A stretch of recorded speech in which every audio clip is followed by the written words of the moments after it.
Hello, good afternoon. I think we should slowly start. Maybe some people are still coming, but we have a tight timeline with our public event after. Um, so welcome everybody to the 2024 Picchione lecture. I looked it up online and at the Dalhousie website. The last one was 2020, just when the pandemic started in May. And so it's the first time we have that lecture again and in person. So I guess people still have to get used back to come in person. So this is with the generous support from the Picchione family and Dalhousie University. The Picchione lecture series, Research and the Future of Healthcare, serves to engage public interest and understanding of the relationship between health research and health outcomes. And led by a prominent keynote speaker dedicated to health advocacy and or health research. Each event focuses on a theme central to the keynote lecture and then carried over to a panel discussion featuring outstanding health researchers from Dalhousie University. And that's exactly what we do this year. Our keynote speaker this year is Dr. Alison Fox-Robichaud from McMaster University in Hamilton. She's a professor of medicine at McMaster and a critical care medicine specialist, head of service for critical care response team and director of medical education at Hamilton Health Sciences. She's also the scientific director of Sepsis Canada, a nationally CHR-funded research network, and holds the Hamilton Health Science Chair in Sepsis Research. She has over 150 peer-reviewed publications reflecting broad academic interests, including animal models of sepsis, translational medicine, health services research, and clinical trials.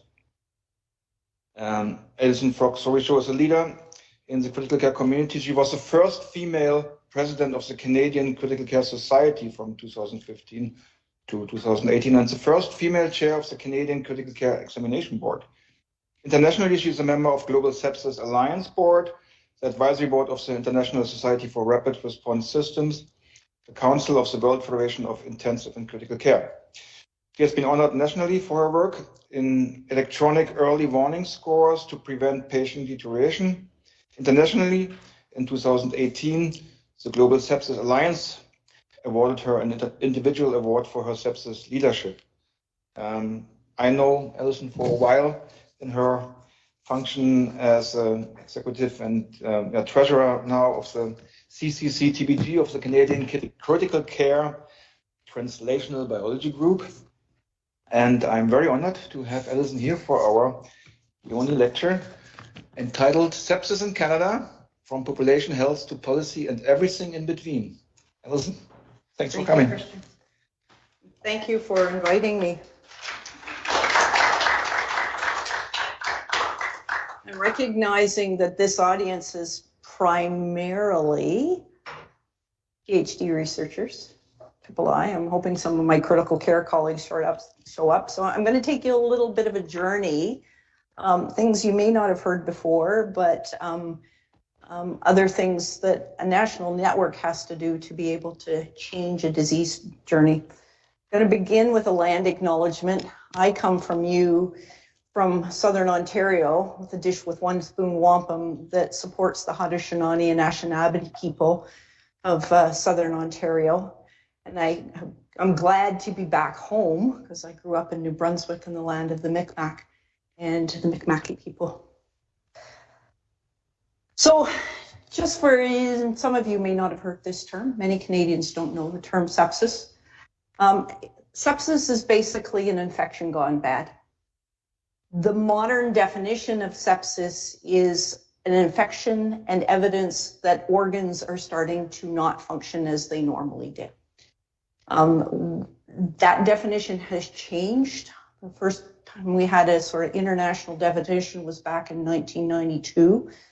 The latest one is really taking and looking at the organs that commonly fail in sepsis, whether it's the lungs and decreased ability to exchange oxygen, the brain, inability to think clearly and be awake and alert, the need for blood pressure support that often happens in these patients, thrombocytopenia, the lack of platelets in the bloodstream, change in liver function, and we use bilirubin as that measure, simply because it's one of the most complex functions that the liver has to do, to take broken down red blood cells and make bilirubin from it at the other end.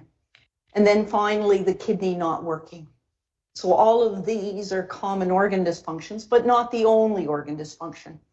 Who gets sepsis? Well, it's a combination of the environmental factors, and we're going to talk a little bit about environmental factors and some of the treatment, the host factors, including aging, genetics, the microbiome that we all live in, and comorbidities. We're going to have some interesting data about diabetes and sepsis risks. And then the type of pathogens. I've been in the media recently about group A strep, and I know Nova Scotians lost a young child recently to group A strep because it was in your media. I haven't seen group A strep as bad as it's been in my 25 years as a critical care physician as I've seen this year. So, you know, be wary of the next bug that's going to bother us.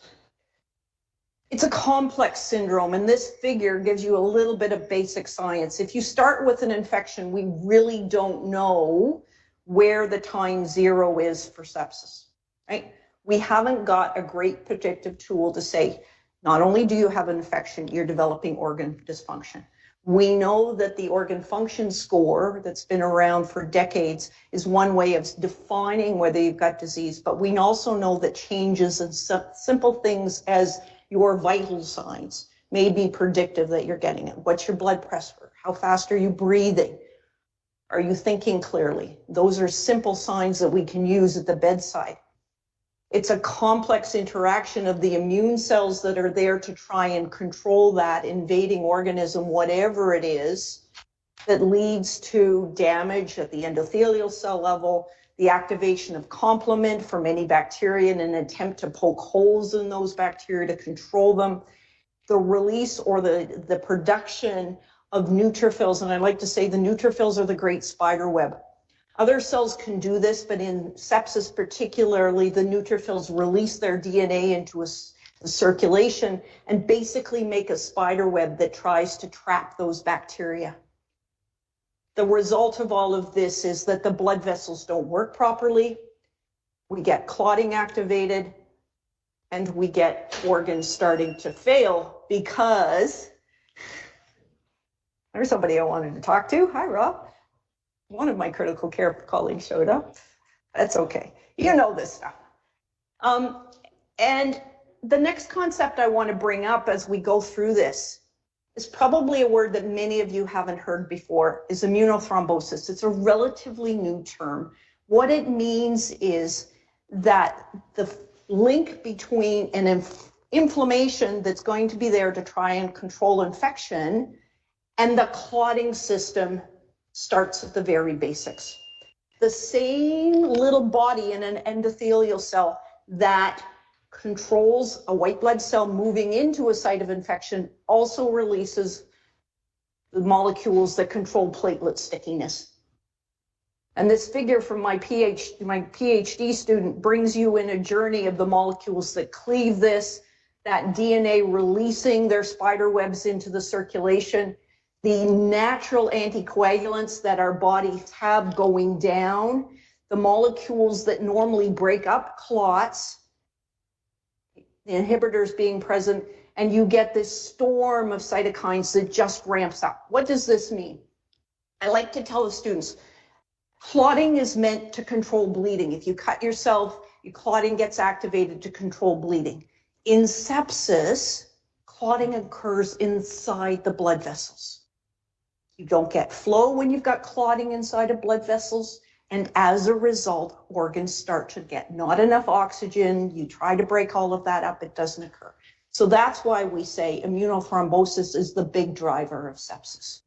It comes back to what we're going to look at in terms of potential treatments down the line. It's also a global priority. In 2017, May, almost 5 years ago, 6 years ago, 7 years ago, Lord, time flies. The World Health Assembly, based on some very passionate people around the world, including friends in Germany and some people here in Canada, went to the World Health Assembly and had sepsis declared a global health priority. They set standards for what every signatory at the World Health Organization should be doing to report. And then came late 2019 into 2020, and what did we have? We had a pandemic of infections. Some of it slowed that down. But if you look worldwide, there are probably close to 50 million cases a day, 11 million deaths. 1 in 5 people will not survive this. Many times this is children. Most of this occurs in low and middle income countries. Okay. And this map from the global burden of sepsis suggests that this is a really good image, like parts of Europe, like Australia. Canada's doing relatively well. But I would say the problem is that Christine and the group that were looking at this data had a data issue in Canada. We'll talk about data in Canada. I'm not sure it's as accurate as all of that. So what was Canada's response? So here's the paper that said, recognizing sepsis as a global health priority. A patient partner on this was Ray Schachter, is a lawyer from BC, who was a sepsis survivor from the 1970s. The CIHR decided that they were going to create this research network. They didn't make it easy for us. Many of the national research networks focus on 1 or 2 of CIHR pillars. CIHR asked us to address all 4 pillars. So many of you, you're in the biomedical pillar. For the most part, there's a clinical trials pillar, there's a population health pillar, and then there's a health services pillar. We have to address all 4. And out of this was, when you think about how much money goes into a clinical trial, a bit of money to set up this new research network. We started by before we actually got the funding, by creating a vision, setting up a mission, thinking about core values. And it may sound a bit like we're doing this like a big corporate organization, but in a way, it's important to be able to move the mission along. And these were our core values in terms of capacity. We had to build a training program, exchanging knowledge, certainly communications, equity, diversity, inclusion was built in from the minute we put the grant together, patient and family partnerships and research excellence. We have an executive committee, one of whom is a Dell faculty member, Osama Labani, who's an intensivist emergentologist here, a steering committee, and an international advisory board that consists of some of my international colleagues and some of the senior Canadian scientists.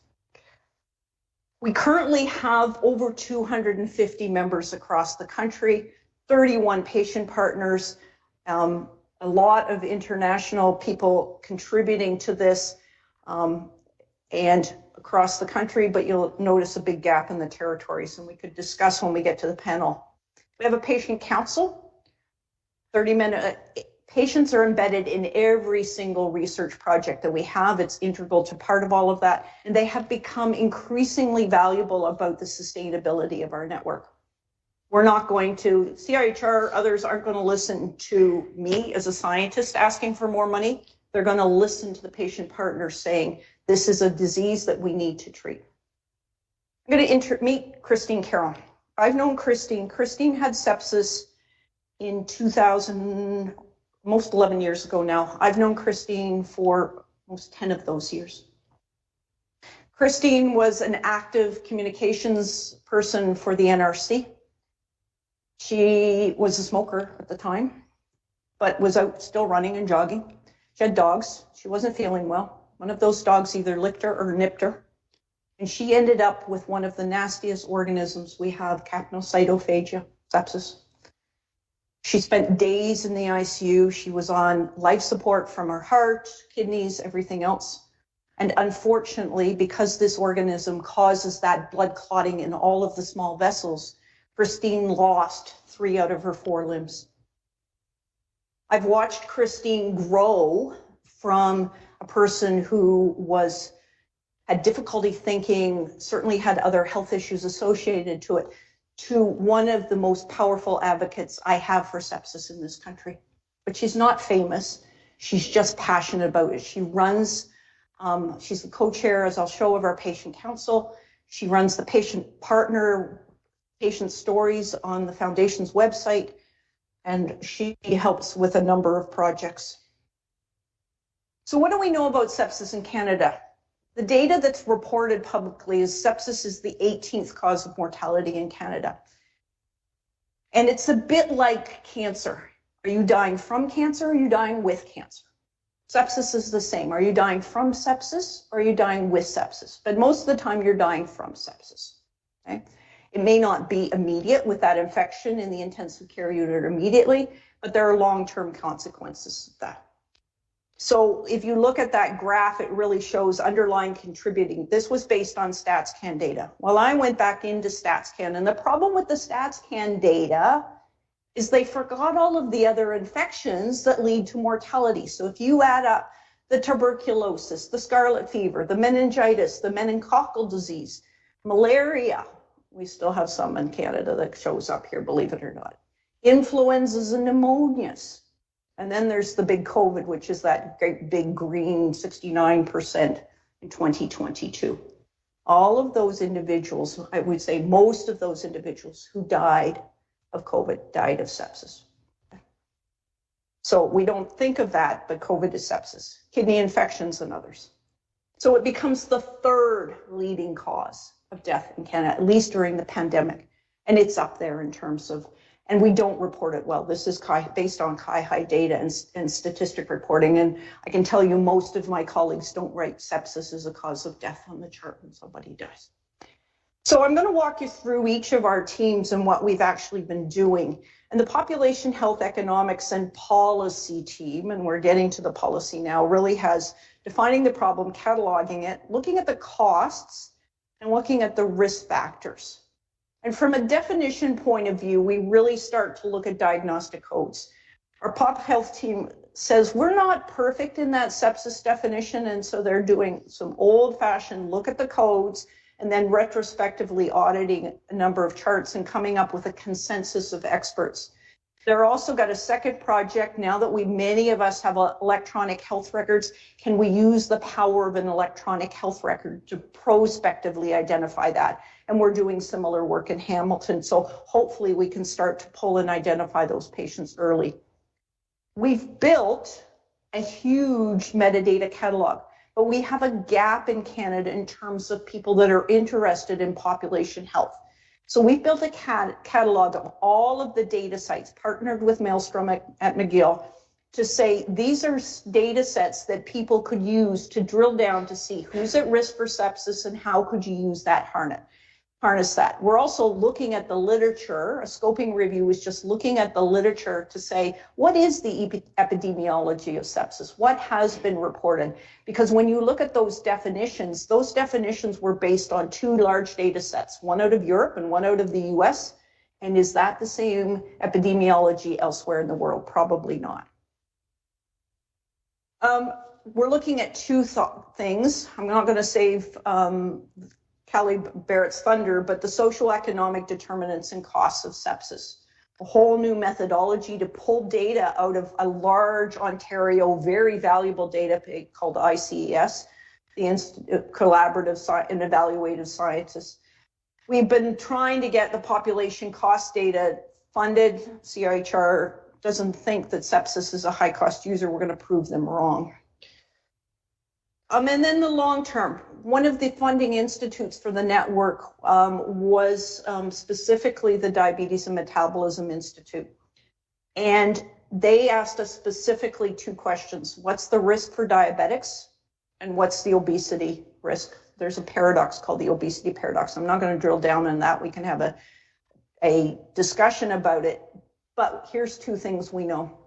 Sepsis survivors have an increased risk of cardiovascular disease, and there's a higher risk in diabetics. Diabetes in itself, at least, is not a short-term risk for mortality associated with diabetes. Sepsis is costly. This was data that Kidnapper, one of the core leads for this team, published prior to the pandemic. It basically showed that people who had sepsis versus those who did not spent more time in hospital, okay, more than double, spent more days in an intensive care unit, were more likely to be readmitted to hospital within the same year. 50% of those people were dead. So 50%, so the odds if you end up in an ICU is 20% mortality. 1 in 5 people will not survive the hospital stay. Of those people that survived, another 50% of them, based on this Ontario data for Canadians, will not be alive 5 years later. And the healthcare costs at 1 year for these patients were double any other patient in the acute care hospital setting. That means if it cost Ontario prior to the pandemic $1 billion a year, 40% of the population, the cost in Canada just for those 5-year data is more than $2 billion a year, with a mortality that's greater than having a myocardial infarction and a heart attack in Canada. And more people die probably than the 3 top cancers combined. Not only is it a high mortality rate and a lot of costs, there is this whole disease called post-sepsis syndrome. Those of us who've been dealing with post-sepsis syndrome recognize that many of the survivors of COVID are facing some of the same problems, but we've known about this for a while. Fatigue, muscle weakness, difficulty swallowing, maybe because of the things we've done to you in the ICU, cloudy thinking. One of my favorite nurses in the ICU had sepsis, community acquired and then hospital acquired, wasn't able to go back to work, lost her photographic memory. Difficulty sleeping. I've known sepsis survivors who can't go back, can't sleep. Certainly mood and anxiety disorders. These are the 2 graphs talking about specifically those patients who had sepsis versus those who didn't, and that 10% increase over 5 years of cardiovascular disease. And then the bottom graph is the diabetics. So if you were a diabetic and got sepsis, then 40% increased risk of having both venous blood clots, strokes, and heart attacks in the 5 years surviving sepsis. Our cardiology colleagues don't know this. They don't know that sepsis is an increased risk factor for cardiovascular disease. And we know the same thing post-COVID. COVID survivors, increased risk of cardiovascular disease. Adding it up to all the other risk factors. Now I'm going to introduce you to Mac and health literacy. That picture is from Mac. Mac ended up with cellulitis on a finger. He had an infection on his finger. And that's where he ended up because it wasn't recognized. It was treated initially with oral antibiotics, and he continued to deteriorate. He unfortunately had some vascular disease, ended up with infections in that vascular disease. He's a social worker. He's a Dal grad. He wanted me to tell you that. Did his social work here at Dal. Mac has been passionate about physicians particularly being aware of sepsis. And he has Globe and Mail articles talking about the forgiveness of the physicians who missed the diagnosis. That's how impactful this was for him. Health literacy is important. We're seeing the gaps in health literacy, a generational or more gap in health literacy, just related to the understanding of things that prevent sepsis, including vaccination. This is where this group is so important. Right? That V in there for vaccination also applies to the fact that some of us will remember children who died of polio, children who died of measles a generation or 2 ago, probably 2 generations ago, and it's coming back again. And we do have a problem in Canada. When we surveyed using public survey methodology, while 60% of Canadians could recognize the word sepsis, less than a quarter of them could actually define what that meant. So they heard of the word, but they didn't know what it was. And less than 15% of them recognized the fact that vaccination is one strategy to prevent sepsis. Okay. This website is one that's been developed by our team, co-led by Gina Parsons-Lee, who's here at Dalhousie, okay, to really talk about becoming sepsis smart. The US has FAST, the UK has sepsis. We're going to be smart in Canada because we're bright and thinking about all of those things. So this is the sepsis smart tool, okay? Skin changes. That clotting in the bloodstream can often be seen by modeling. I like to teach my critical care residents, go look at the knees. It's often the first sign where we see poor perfusion. Mental confusion, changes in temperature, can be cold, can be hot, rapid heart rate, trouble breathing. Many of our patients say, I feel like I'm going to die. That's always a bad sign for us, okay? And the risks and the things that cause and develop sepsis can be multitude. You may have genetic risks. Many of our patient partners ask, why did I survive? Or why did my loved one not survive? What are the genetic risks? Being immunocompromised makes you at increased risk. Not having adequate nutrition, not having adequate food, not having the right foods that change your microbiome may have also put you at risk. And we're just learning about all of this. This is where Team 2 comes in. I've shown you some of the work that we're doing in terms of awareness and being able to synthesize and survey and translate that knowledge. I'm glad Dr. Green's up there at the back. The emerged physicians have been stressed to the nth degree in the last little while, but we've also had media stories about how people miss it in the emerge department. We've got priorities if you've got a heart attack. We've got priorities if you have a stroke. What we don't have in the Canadian healthcare system is a standard priority if you come through the door with an infection. What we want to do is ask our paramedics, ask our emerge physicians, ask our emerge nurses, how do you prioritize sepsis? How does it fit within there? Some of the barriers are the barriers we're hearing about in the media right now. The overcrowding. I've got an emerge full, you know, this person is young, they look relatively good, but I can tell you stories of the young people who come in. I can't separate, this person has flu, this person has flu, and now they've got a secondary pneumonia, right? And they're sitting there, staffing shortages, whatever. The paramedics, can we do that? We've got some studies where we started care with the paramedics.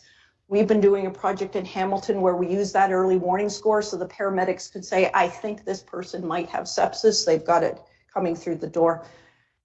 At the end of all of this, what I want to be able to do is empower our patients as well to come to the emergency department. And you'll hear this message in the media, just asking the question, could it be sepsis? Because if we hear that word as a physician, maybe it'll trigger a little bit of a pathway to say, yeah, you're right, let's rule it out. You've got an infection, maybe it is. The other thing, and part of this Team 2 is our training program. We put it under this because we think education is so part. And I want you to meet 4 brilliant women. Shannon is Indigenous. She's a Juno Award winner, okay? Indigenous, but she's had sepsis 3 times. And her sepsis, post-sepsis syndrome has left her unable to eat solid food until the last year or so. Chronic migraines. And yet she is my most passionate person in the training program. Not only, she's going to the biomedical program, she's participating in everything else. Barbara, I've known for a while. Barbara's a teacher, a ballerina, got sepsis, a bad sepsis. She has to carry a note in her pocket that says, I don't have a spleen, and if I tell you I'm septic, you better believe me, because I'm going to go down fast. Okay? Barbara, unfortunately, is going to need a kidney replacement as a chronic effect of her sepsis. Marie Maxine is a dietitian. She's also in our training program. She's passionate about how nutrition might make an impact in the post-sepsis recovery. She and Christine Russell both had peripartum sepsis. Marie Maxine's was a breast infection, group A strep. Christine's was group A strep, peripartum, that she also passed on to her daughter, Ellie. So not only has Christine a sepsis survivor, but Ellie is as well and left with cognitive impairment. It's a young, less than 10-year-old child. Christine was also our comms person for couple of years within the network. So what have we done from an education? So we've developed a personalized training program, meets equity and diversity metrics, online modules, mentorship pods, workshops. All of our trainees are going through practicum. Those in the biomedical students, one of our grad students at MAC has just spent 3 days with me in the ICU, seeing the ICU environment. We've given out career awards, trainees award, and an annual symposium. We have a diverse group, still probably maybe too white heavy, but we're getting increasing number of Indigenous and other groups in there. And as you can see, a broad group. It's not limited to scientists and their patient partners. We've got research coordinators and others joining and all that, pharmacists and paramedics. These are just a few quotes. I'm sure the one on the top over there, being a trainee of the sepsis Canada program, has been a lifelong, right? Disabled following sepsis, been hard on mental health. I'm sure that's Shannon. It just sounds like Shannon, okay? Physician who's been doing research for 6 years, didn't have access to sepsis people. If as graduate students or anybody in this program interested, the closing date for our 3rd class is April 17th. Interview process, we have lots of applicants, but if you're interested, come on to the website and you can see the links into there. The other thing that we did is we actually gave a grant to Christine and Marie Maxime. Both of them have been very busy in advisory councils. They have been learning and they wanted to study what is the impact of being a patient partner and how does it help your long-term recovery? So they're interviewing patient advocates for sepsis and seeing, does it make a difference to their long-term outcome? I think it does, but they're going to use some evidence-based approach and qualitative methodology. Christine had actually, because of Ellie, her daughter, had actually had some training in qualitative methodology. She's now decided to go into our training program. So she's in year 1 of the training program right now. Okay. Take it next year. So we've gone through a bit of the pathophysiology. We've gone to the population health, the training program. Let's talk about what ultimately is important. What are we doing to treat? And these 5 things are really what we've got for treatment for sepsis anywhere in the world right now. We thought we had some experimental therapy. We don't. If you're dehydrated, which is common in sepsis, we give you fluids. We know we need to give you antibiotics in a timely. If your blood pressure is low, we've got an hour to get the right antibiotics to you. For every hour that we delay, the mortality goes up 10%. Blood pressure support, that pathway, those chemicals, grad students may know, that's the pathway to adrenaline, okay? We don't tend to use adrenaline. It's a little too pure. We tend to use noradrenaline, but we use adrenaline. Adrenaline may be a double-edged sword in terms of how it shuts down immune cells. Dr. Johnson and I know his PhD supervisor, my postdoc supervisor, interested in that catechol response and its effect on the immune system. Steroids, back and forth, but steroids, corticosteroids, still important. And finally, source control. If there's an abscess, drain it. If you've something you can get rid of it. But we have a ridiculously long history of failed sepsis trials. And this is just a list of few of them that we've tried since the 1960s. We thought we had a drug, we had to stop it. And none of these have proven beneficial in appropriately designed clinical trials. So what's the problem? The problem is multifold. There is this huge gap between what we do in the lab and what gets to the bedside. It's complicated because there are less people like me and Dr. Lehman over there who do bench to bedside research, who do clinical research and are a clinician, less of those in the country. It's hard. There's less communication between the scientists and the clinicians. There's less people in schools understanding the complex biochemistry and physiology, and it's not taught in medical schools as much because we have too much other things we have to stuff into our brain. So medical students are losing some of what was basic biochemistry, basic immunology, as we try to put clinical knowledge into their base. We are also, I see Dr. O'Leary back up there, we are also not the NIH. The NIH, through some powerful advocacy, has research teams embedded into every NIH hospital in the UK. And that is why during the pandemic, they determined the treatment outcomes for most of us in the world, is because they were able to ramp up that mechanism and get it. So we've been advocating for a similar mechanism, but we're hampered a little bit by the Canada Health Act. Every province has a different healthcare system. And finally, we need to gather tissues and we need to gather blood samples from survivors of sepsis and during the sepsis journey to understand what's happening. We know that this septic person is not the same as this septic person. There are different phenotypes. And we don't have the good tools to say which phenotype do you belong to and which treatment is the best for you. We learned a lot from the pandemic. We now have some treatments for COVID. We don't know if they're going to apply to every other septic patient as well. So let's meet some more people. Kathy Hendrick, I've known for 25 years, maybe more. Kathy happens to be married to a pediatric intensivist at Sick Kids. He was at Ottawa First. Kathy is also a communications expert. Kathy lost her father recurrent bouts of sepsis in the setting of prostate cancer. Denny Boutin comes from Quebec. He's actually a diabetic. I'm not sure Denny's ever had sepsis, but he's a passionate patient advisor in our research network. And the last one is Haley. And Haley's another Dal grab. 2020, she spent 45 days, I'm not sure if it was in ICU here or elsewhere, with sepsis from an appendicitis. Okay? Also passionate about doing the best for sepsis patients. And so what have we done in this third team?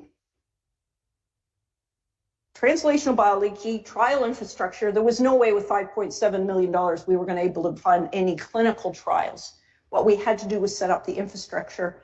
And we added, once the network was up, rehabilitation, because our patient partners say rehab's so important for their survival.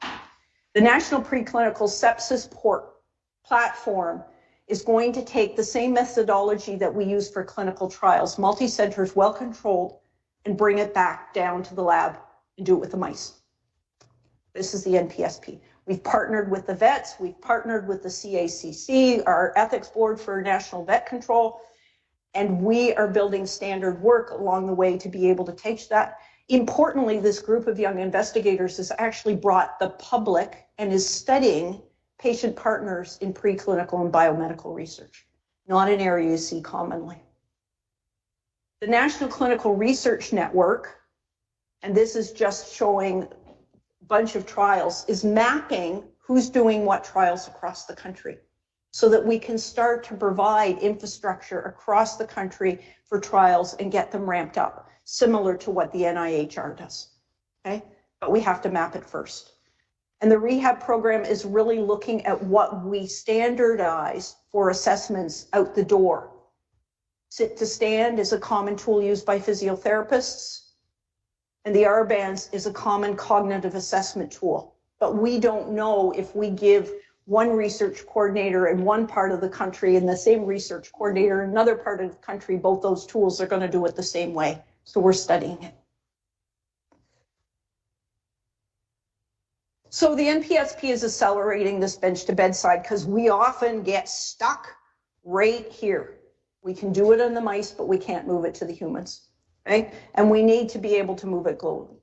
Currently, we're working on a fecal peritonitis model where we take feces. Intra-abdominal sepsis is a common cause of infection. It's not the only one, but it's one, okay?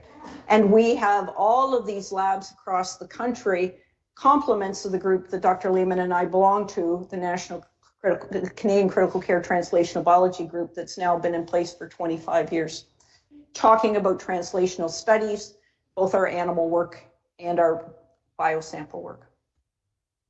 The Critical Care Research Network, I put a link to the webpage in there. If you go on there, you can, whether you're a patient partner, a scientist, a research coordinator, you can use that metadata catalog and get a report for your research lab to say what studies are you doing and how do you compare to everybody else in the country who may be running the same study.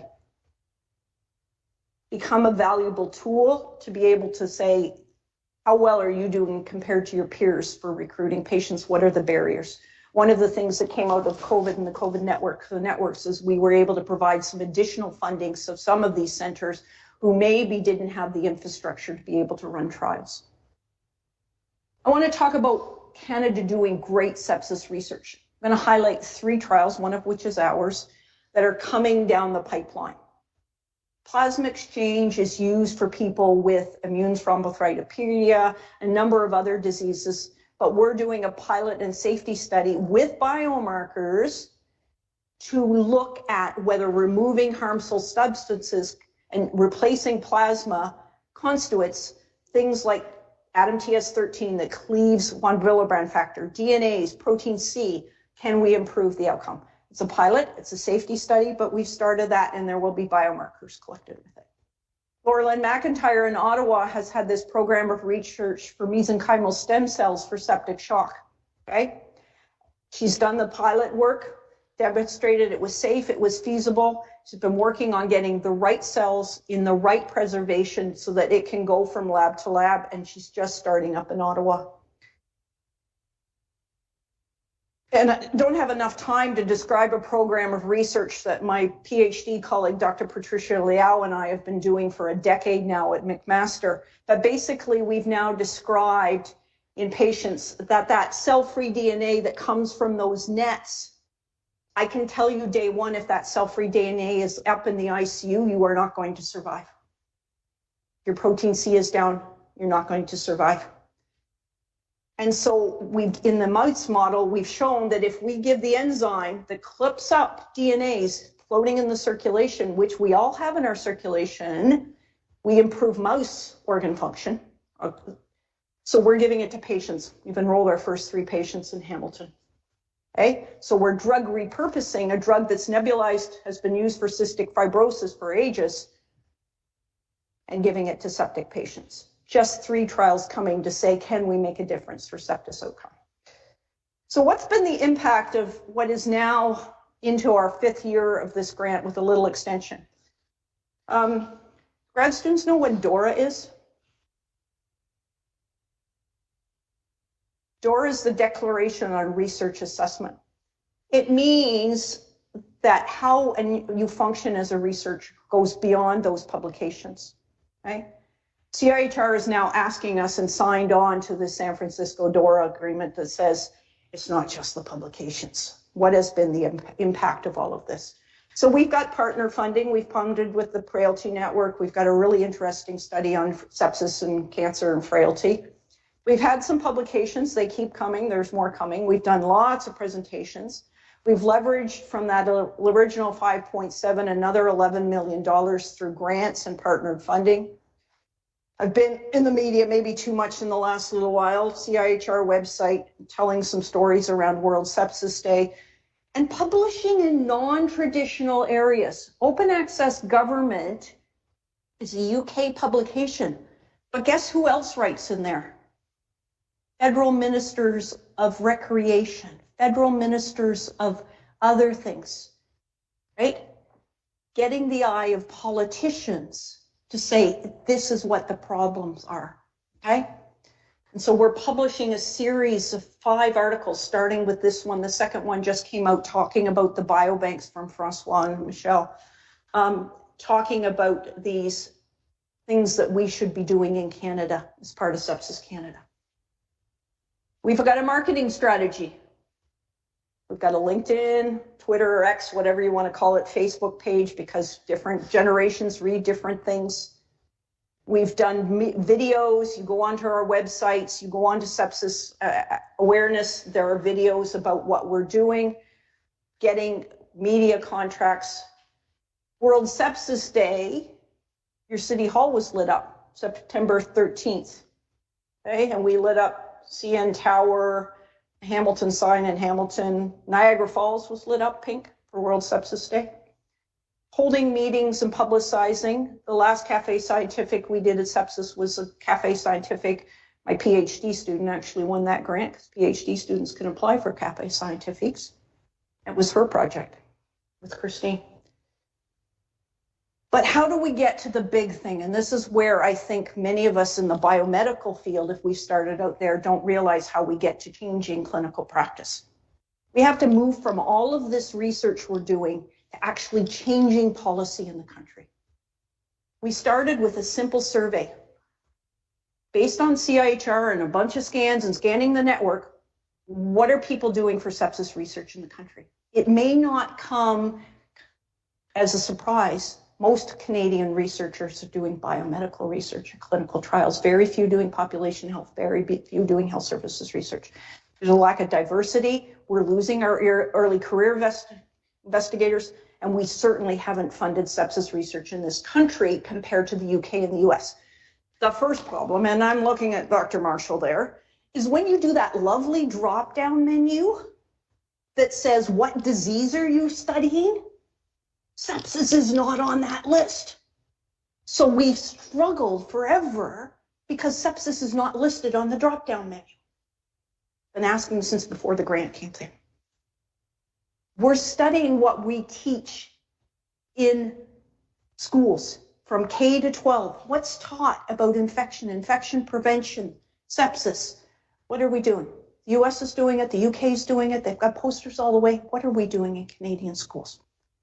And this is the protocol manuscript that was published in BMJ Open. We are looking at all of the standards for training.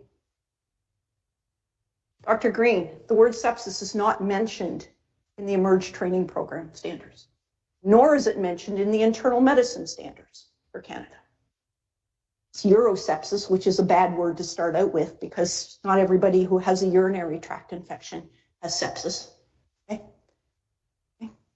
So what are we teaching our healthcare workers? What are we teaching our nurses? What are we teaching other healthcare professionals?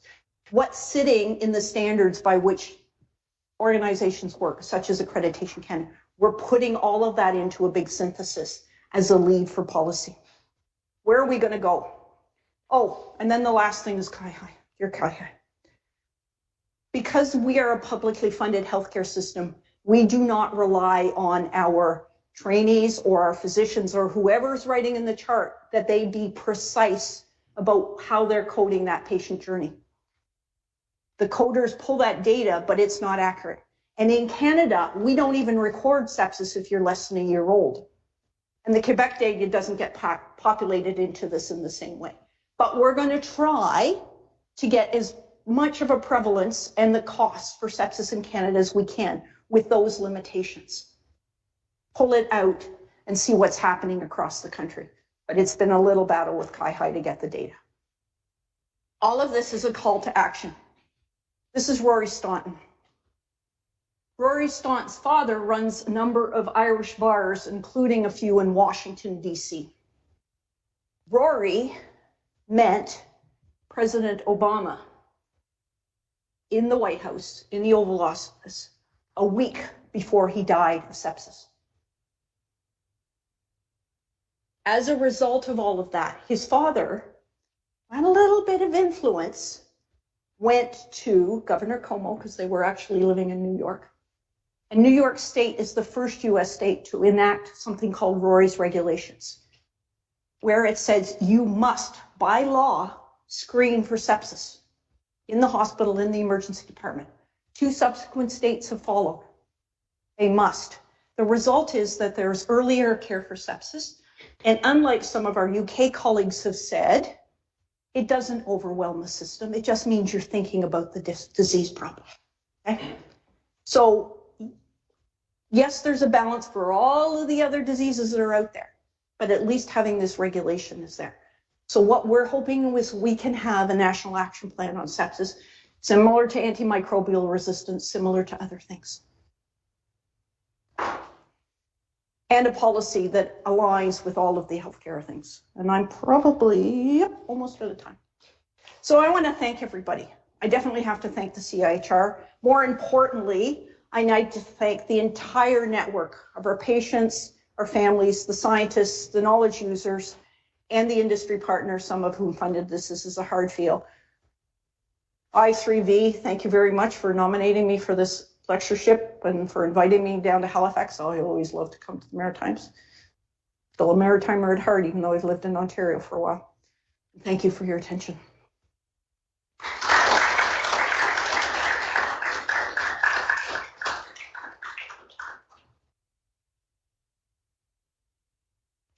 Thank you very much, Alison. This was a long journey from basic science to public health and research policies.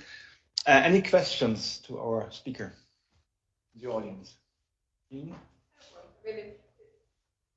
beautiful journey.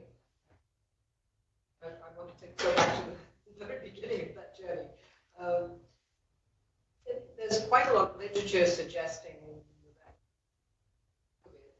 that severe patients, a good proportion of them with sort of fundamental defects in their etc. In your, from your experience, how much of the risk of sepsis is to the subject versus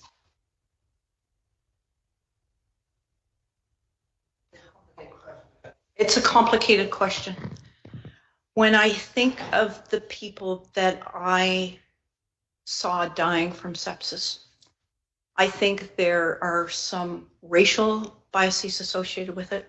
I've never seen so many Black individuals in my ICU. Now, some of that is because Hamilton took a lot of the Black individuals that live in Mississauga, live in Brampton, other places. Whether that was a genetic predisposition had to do with interfere, I'm not sure. I saw individuals who were immunosuppressed, but I also saw very otherwise healthy individuals who spent a long journey. I saw people who had weight problems. I saw a younger man in 70s who looked like he was surviving, but unfortunately it reactivated his TB, so he actually succumbed to TB in the end. And I think, you know, we had people who came through at its worst in Hamilton when we were, you know, I think, you know, you may have thought it was horrid to be locked down in Nova Scotia, but you didn't experience what we experienced in Ontario, which was people moving away from their families, being transported to other hospitals. Dr. Barrett, who's leading our policy work, was the one who sat at the table in the middle of her maternity leave to predict how many beds there were. We didn't do enough in Canada, and we were criticized. Can't remember, it was the BMJ or the Lancet, the series on COVID. We were criticized because we didn't ramp up and get biosamples fast enough in Canada, right? That the trials group didn't do enough work to be able to understand these patients. And they're absolutely right, but we were running our feet off, right? And we didn't have that NIHR infrastructure to be able to follow the patients. So I can't tell you. I do know that there were some biosamples collected, and eventually they'll get analyzed out of the UK, out of the NIHR, because there's big biobanks there that they've managed to collect, but I think the story's not out. I have never seen a lung disease like I saw with this when they got very unwell. And I, you know, as we were building the treatment strategies, we started to see improvement, but the only thing that changed our overwhelming ICU beds was that vaccine coming out, right? I see COVID once in a while now, but not 40 out of our 47 ICU beds filled with COVID patients, which is what we were at the peak. Okay. It's a bit of a long round story, but we don't have enough information. We know they made nets. We know that they had both bleeding and scarring in their lungs, but we don't have enough information.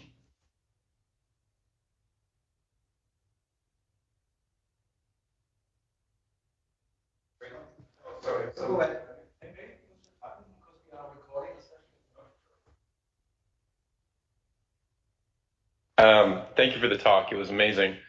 You talked about DNAs Yeah. Has that been trialed or tested at all in COVID-19? Because the pulmonary microthrombosis is huge. So here's the story of trying to get trials up and running when you're also looking after sick patients as an intensivist. We had funding from Roche. We were partnered with a group in McGill who'd also been very interested in DNA. As a thoracic surgeon, we use it in infections around the lung frequently. We had all of the setup to nebulized. I broke all of the rules by recruiting somebody on Christmas Day because my research coordinator happened to be Muslim and she didn't care if she worked or not. And they pulled the funding because we were not recruiting fast enough for them and getting the study up and running. So Roche, who is the makers of DNase, was not interested in a drug that's about to go generic. Also not interested in this. So drug repurposing is great as long as the company's getting money for it. When you have to go, then you have to go the long route. They were not interested in our IVDNase trial, okay? And we went back and forth with Health Canada. We had a little bit of beauty because we'd done all the preclinical work ourselves. And because there was one study published giving IVDNase at the doses we're going to use in people with nephritis, kidney inflammation. So we know it's probably safe in that patient population, but we still have to do the safety studies in the septic patients because we're breaking up probably bigger clots. I think Rob had a question up the back. I haven't been in this seat in like 35 years. So this is my exact seat in medical school.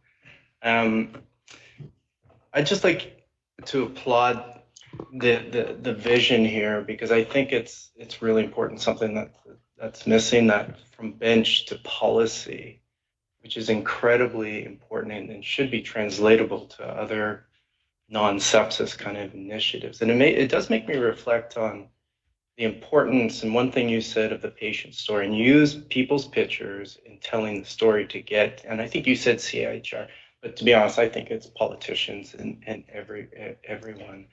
And it does make me reflect on kind of one of our recent patients, and very unfortunate patient who died of meningococcemia.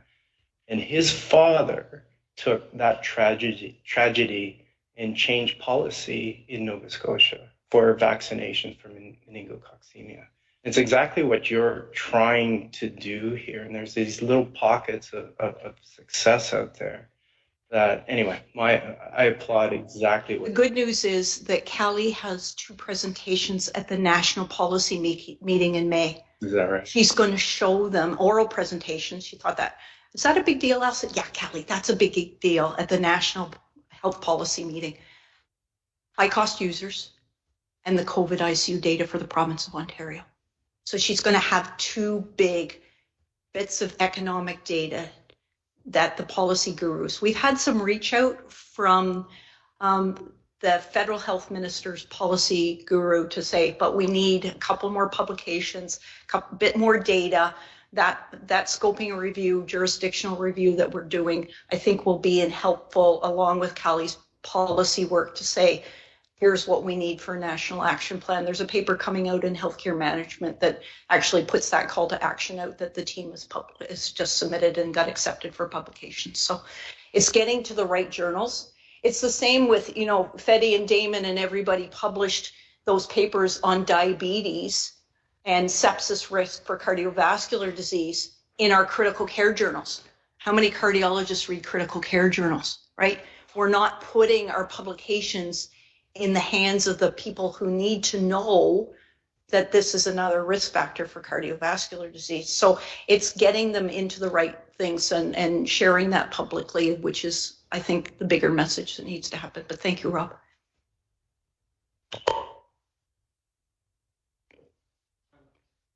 Excellent initiative for advocacy and awareness. As an immunologist, clinical immunologist, we've been trying to do this. As you know, the Jeffrey Modell Foundation for Immunodeficiency has been trying to do this for 35 years to consider immune deficiency as a contributing factor to sepsis. And it has been extremely hard to get ICUs consult immunologists in pediatrics, and I think the same is true in adult medicine. When there is someone with unexplained, like Rory, or Rory was an otherwise healthy kid. Yeah. He just had a bad bug. I've seen ones like that, and they turned out to have chronic granulomatous. Yeah. So, I mean, my question is really, is there an algorithm that incorporates an immunological examination, investigation, asking the question, why this child or adult? Because 40% of immune deficiencies present in adulthood. It is not. We often think about the chronic things, Dr. Isakis. We think about the things that are on like people are on steroids, people that have underlying malignancies, but we don't think about other immune deficiencies. And we don't have, and this is where policy becomes important, we don't have a standard workout, and we don't even have standard treatment. So in the last 2 weeks, I've had a floridly septic, puerperal fulminant, strep pneumo, cardiogenic shock, the whole shebang. I call my thrombosis expert, I call my hematology expert, and we sit and have a meeting and we break out the protein C, because the protein C levels, at least I can now get it measured standard of work, because we've published the scoping, the systematic review says it's a poor prognostic marker. And so I can get that if I've got the right person in the unit. But this is the standard work to say, what is the standard workup for a septic patient? When I'm on, I know what my standard work is. I'm ordering things that will help me determine what therapies I need. Same for the group A strep. Like I think I said, I've never seen so much group A strep in an ICU in my 25 years as an intensivist as I've seen. I had 4 people 1 week in the unit with group A strep. I saw another one last week. There's a bit of a little, blip in the group A strep across this country right now for reasons that aren't clear. And I don't know if it's a post-COVID immunodeficiency type things, who's had COVID, versus some other reason that people are now getting group A strep. But it does need to be done. And we've talked over time, and I think there's treats outside. We have more time for questions in 3 minutes, but we have food now outside. And thank you very much again. And we see you again, and our panelists in half an hour. We come back to Theater A. We will have Dr. Tony O'Leary, the head of the Department of Critical Care, on the panel. We will have Dr. Jean Marshall from microbiology. We will have Sarah Weinert as a patient partner and MC of our panel. And we will have also a sepsis survivor online on Zoom, just traveling, so he will join us, on Teams actually. And so that will be our panel in half an hour or so at 5:30. So I'm Sarah Weinert. I just retired from Dal after a 35-year career in anesthesia and clinical and basic science research. I had the opportunity to mentor Christian when he moved here from Germany and spent many years in the office with him and launched his clinical trial, his sepsis clinical trial, which was a challenge. And interestingly enough, in 2010, my father-in-law was diagnosed with cancer, and as it turned out, he ended up dying from sepsis, not cancer. So it was a bit of an interesting journey. I felt like I had a bit of a one-up as a regular family member because I had worked so closely with Christian, and I'd written many backgrounds and rationales and the like. So I felt empowered that I had an inkling of what was going on. And I live in Mahone Bay, so we were in a rural hospital. So it's a little bit different than being in a center. So there was 2 weeks in Bridgewater Hospital and then immediately transferred to Halifax once the sepsis aspect was identified. So anyway, so that's who I am. And over to Jean Marshall. So I'm Jean Marshall. I'm a basic scientist. I'm in microbiology and immunology, and I also have some roles at CIHR on the III advisory board, and I'm particularly interested in the patient engagement side because as basic scientists we often don't think of that, and I've had a couple of experiences where I've realized A, how important that is, and B, how it's not easy to do. I worked with a very good team who did excellent patient engagement, and then I tried to do it myself and did a terrible job of it. So I am very aware that you have to do it right, and so I'm really interested to learn what the sort of collective evidence is around that area. Evening, my name is Tony O'Leary. I'm the department head for critical care here in Halifax, and I'm the provincial senior medical director for critical care for Nova Scotia. I clearly didn't train here, I trained in the UK, so the thing Alison's been mentioning about our sepsis approach in the UK, I was involved in for many years before I came here, NHR, and our own sepsis work with Think Sepsis, sepsis. And embedding it is difficult. But we can do the work and it changes outcomes. So I'm really pleased that we're now putting sepsis to the forefront of our clinical medicine, where we're engaging with patients right at the front line every day. Corey, why don't you introduce yourself next? Sure. My name is Corey Collins. I don't have an accent. I live in Halifax half the time. I live down here in Florida for the other half. I'm here, I think, because I lived. Obviously, I had sepsis a number of years ago, but being from Halifax, we have 3 grown kids. We have 4 grandkids, and I'm a financial planner. Ironically, my clients are physicians, and I deal with disability insurance and critical illness insurance. I wrote a book which is called Life Support, which is the story of me waking up from a coma after the fact that I had coma, or that I had sepsis.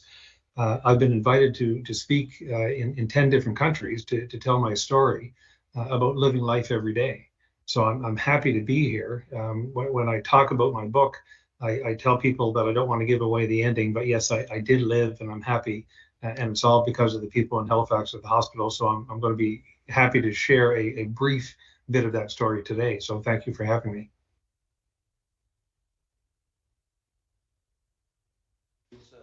Alison already from the talk, but maybe you can summarize for Corey and some people who didn't attend the talk what you said an hour. So Corey, I know you know from my byline and a little bit that I'm now leading the National Research Network for Sepsis.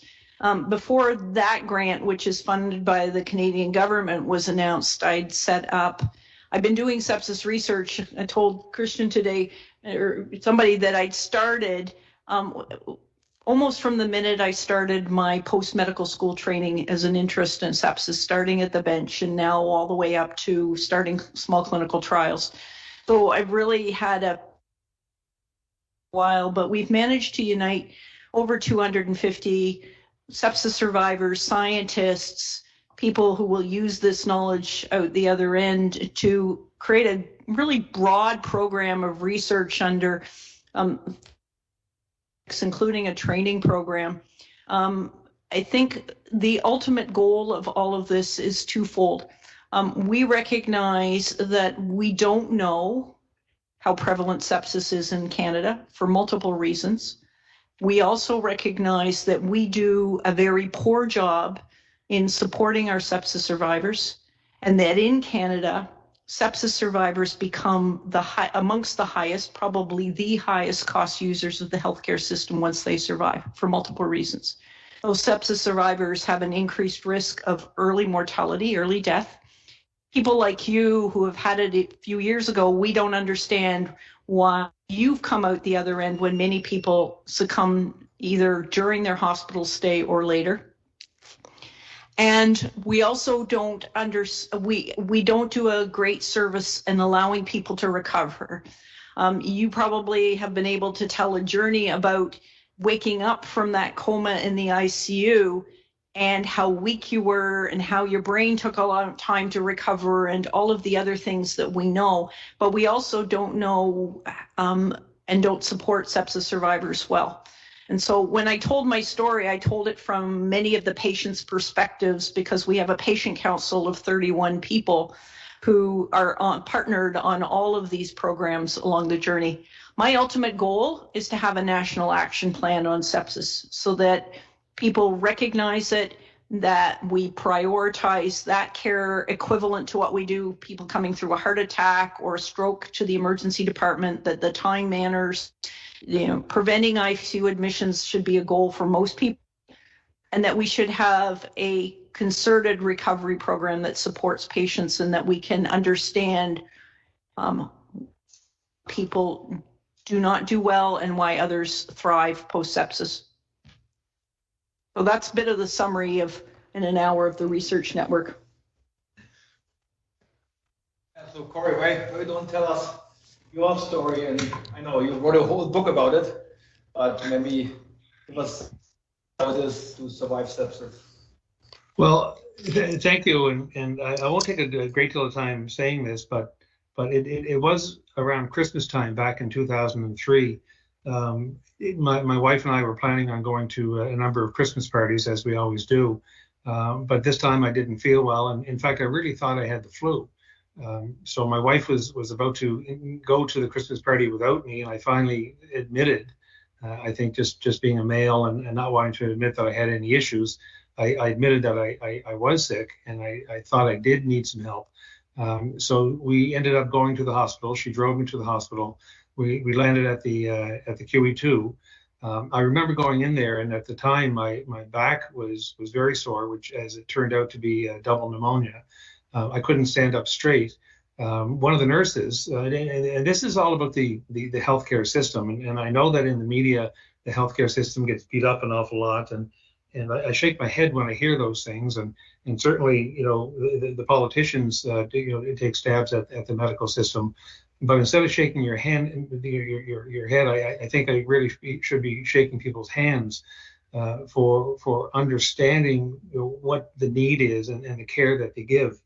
There's an expression that you treat a disease, but you care for the family and you care for the patients, and that's exactly what happened to me.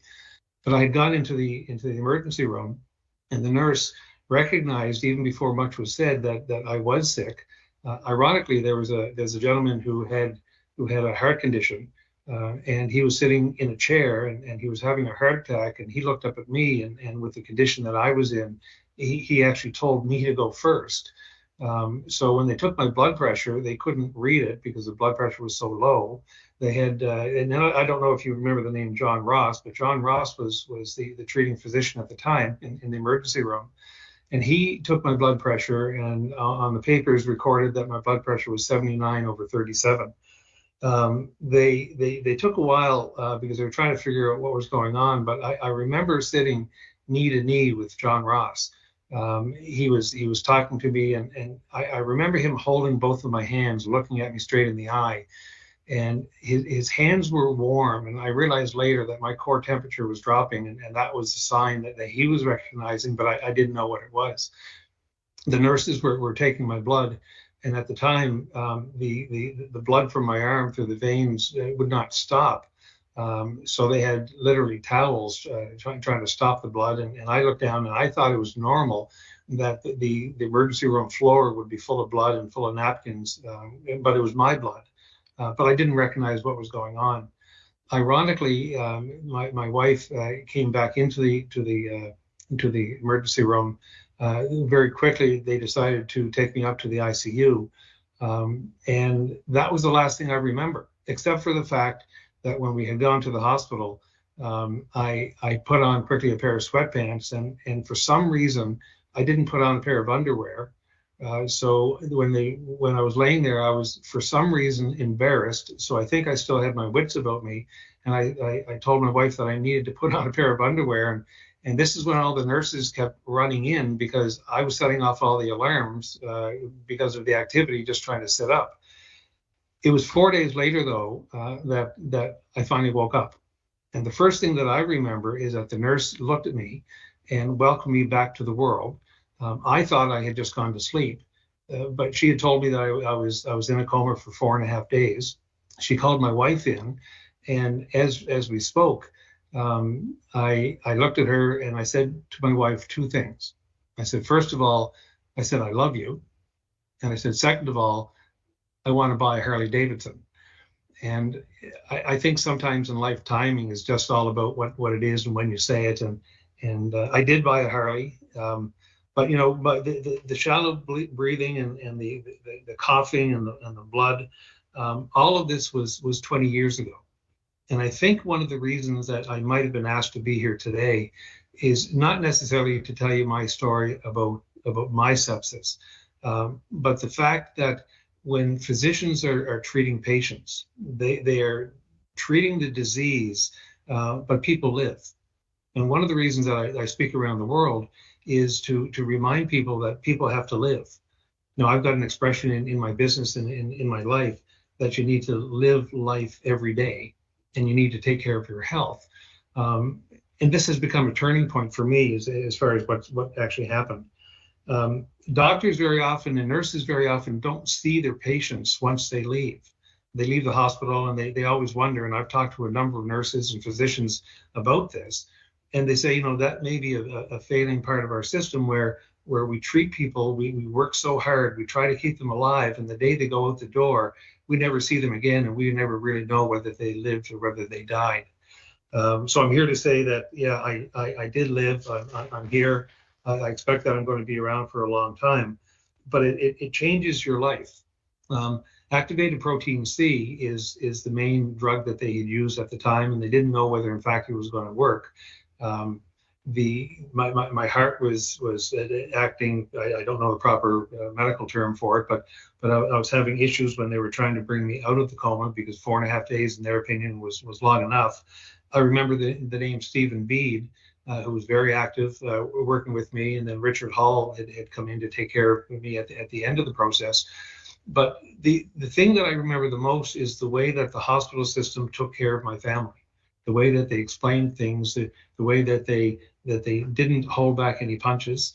The full expectation of what they gave was the truth, because nobody knew what was actually going to happen. But that's really what my story was. I didn't know what the word sepsis was when I woke up that day, and 4.5 days later, there I was, and now I knew a medical term that I didn't want to know. But it changes your life and it changes your world, and that's really where my story has come about. The physicians took care of me, and they don't take credit for the work that they do. They just went to work and they happened to save somebody's life. In my case, it changed my life. It's a turning point. But I am here after 20 years, basically to say that, yeah, people do live. I do have some health problems. I don't know whether they were attributed back to the fact of when I was in my coma. They tell me that it was an infectious disease of some kind or some virus that got in my system. My kidneys failed, my liver failed. I had a heart infection and I had double pneumonia. And as you know, the body will create these toxins to try to help each one of these organs, but my body at that time was killing itself. And the only hope I had was maybe a prayer and maybe some activated protein C. And I was in the right place at the right time. And I give all the credit to the physicians that were at the hospital at the time, at the QE2, and the work they do. And I'll mention again, they don't take credit. They do the job that they need to do, but they recognize that there was a problem, and they treat you as if they were their own family. So the credit again goes to the physicians and the nursing staff, and certainly the people who help you breathe. So in short, really, that is my story. And I'm sticking to it, and I did live, so thank you. Yeah, thanks, Corey, very impressive.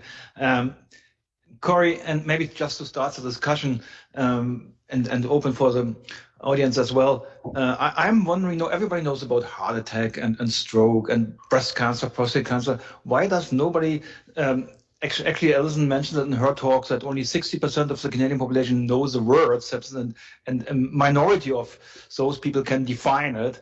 So it's one of the most important killers, right? So it's next to cancer, the biggest killer of people in the society, right? So why is that not known? Why is there no awareness about it? So I think it's two things. I'm not going to blame us as the critical care community, have been, as Corey said, we've been doing our business caring for people, but we haven't been out in the public sharing this. And what has changed the story in the US, in the UK, is often a single individual who's been passionate about spreading that word.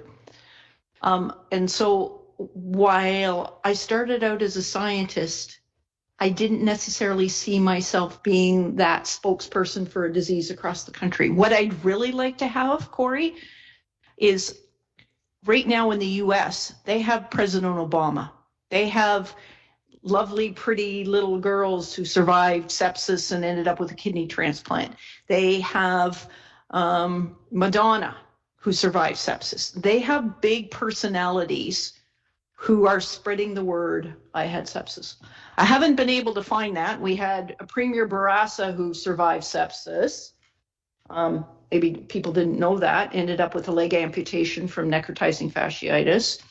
But we haven't had a single sort of prominent Canadian who can be passionate about it. And so it's relied on the scientists, and sometimes people in the public don't always believe the scientists, right? What do you mean you're talking about that? And it goes so bad as your colleagues don't think that this is a problem, right? One of the biggest issues I find is we're very siloed. Yeah.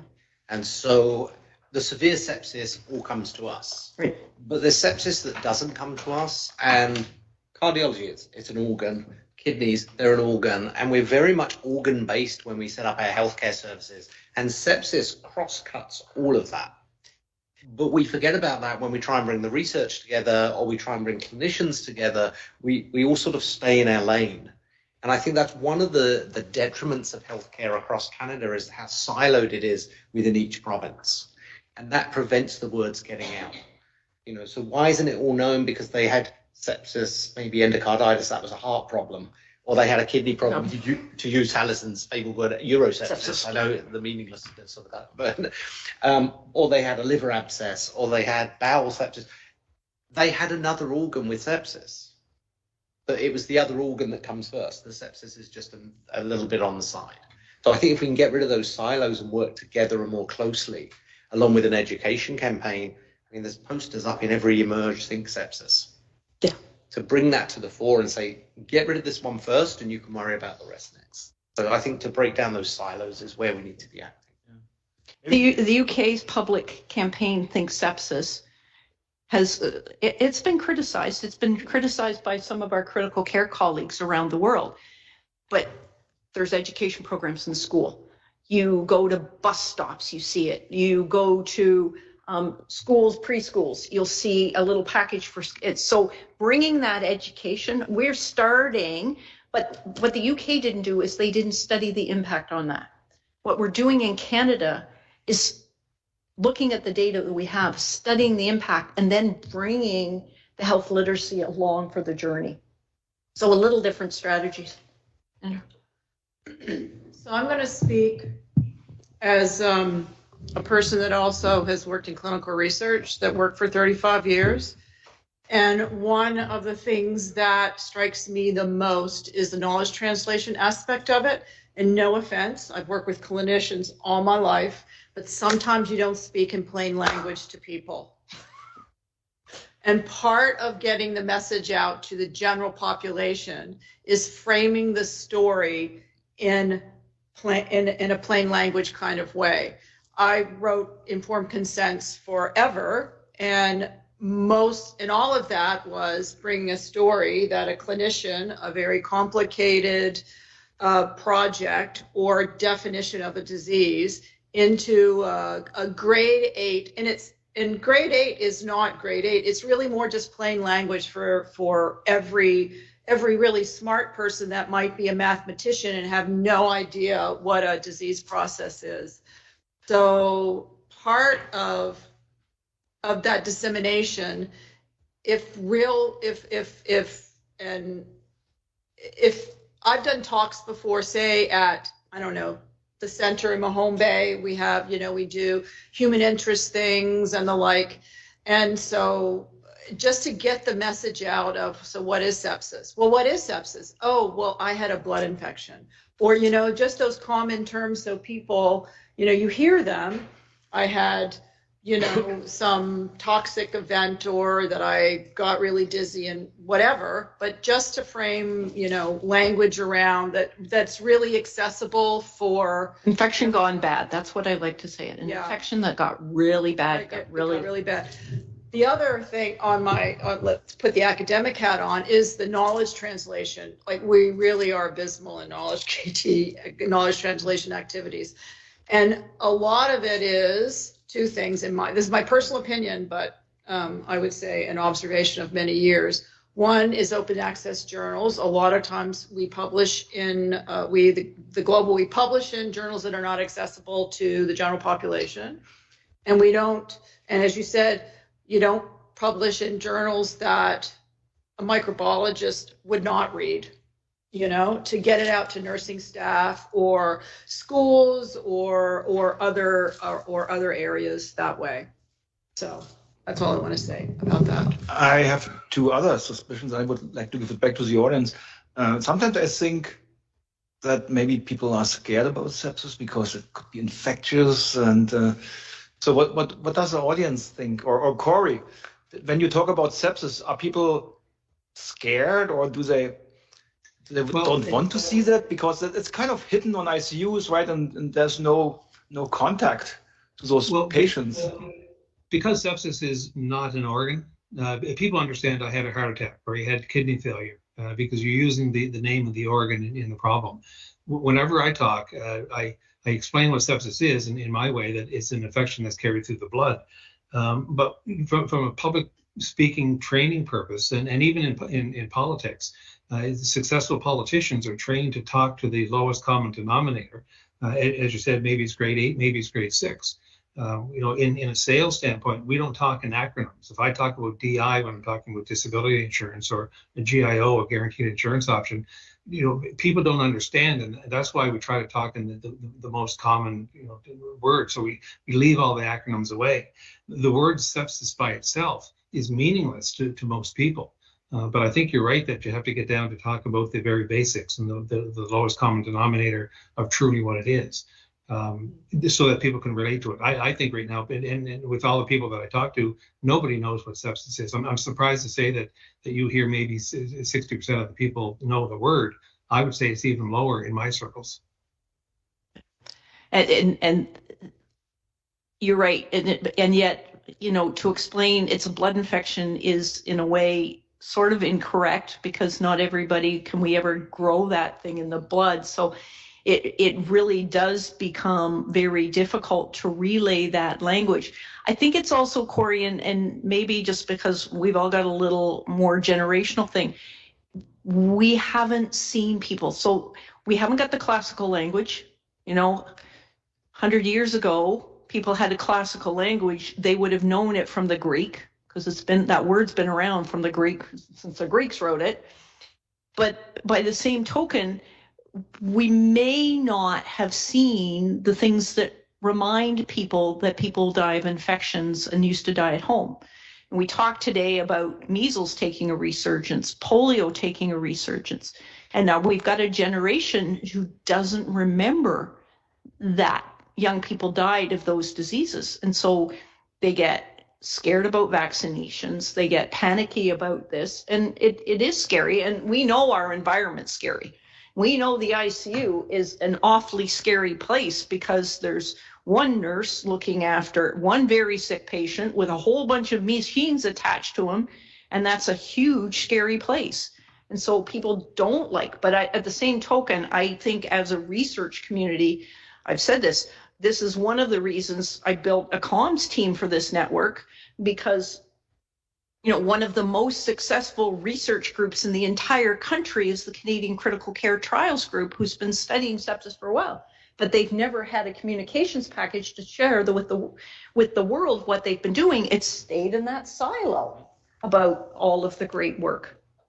So it does take that public awareness and speaking. I've done Rotary Club, I've done the Legion, places where the public is sitting so that you can try and come down to their level to say, you probably known somebody who's been really sick in the hospital with an infection. That's sepsis, right? Any questions? Corey, we've got a bunch of grad students and researchers in this audience who. I have a question for Jean, actually. Yeah, Jean.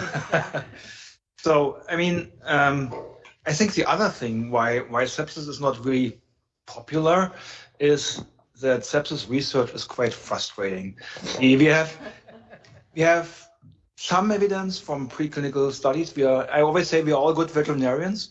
We can cure a couple of animals quite well. Clinical studies, not so much, right? Nothing is approved. Corey, did you really get some protein C? Wow. Corey, you got sepsis at a very fortunate time when that drug was available. So in 2000, I want to say 5 or 6, it was taken off the market again because of a follow-up big trial that was run in Europe. But I too saved people's lives with that drug. And I was telling the audience, we don't have the activated form anymore, but we do have it available by compassionate release. And in the past 2 months, I've given it to 2 people to turn their sepsis and their clots and all of that poor perfusion around. But, it has to be on a one-off basis where they're absolutely at death's door in the ICU before we can get the release. Yeah, so that was my question, right? So we have, from basic science, we have some ideas what we can do in specific cases. We have a problem with clinical studies because the sepsis patients are so heterogeneous, right? It's very difficult to do clinical studies in sepsis. The preclinical studies are also difficult because we usually use healthy young male animals, right? So my question to Jean is, do you think in basic science we have all the tools available? We just need to apply them in the right way to better animal models and to better clinical studies? Or what do you think? How far are we away from our basic science knowledge about sepsis?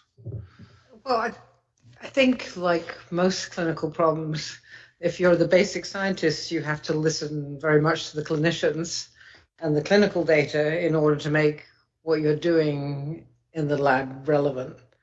And that's actually not easy to fund, right? Because granting agencies don't really like complexity. They like a molecule you're chasing. They like a cell that you're defining, And so it's taking the genuine clinical issues and trying to bring them down to something that you can really ask questions about, and that's a challenge, and that actually takes a team. I think that is it's a team. And there was a period of time at CIHR where you couldn't combine the biomedical and the clinical. It was difficult to put biomarkers in a clinical trial.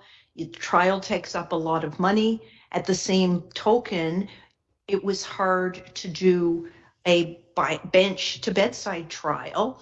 We finally are getting funding for some of those, but it has taken several years to be able to say, I want to then study it observationally in patients once I've gotten this molecule.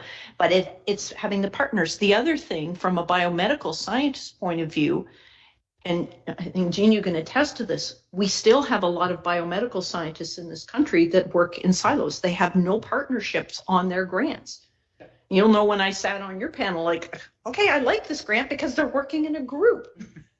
My evidence is that's far more productive when you work in a group than when you work alone.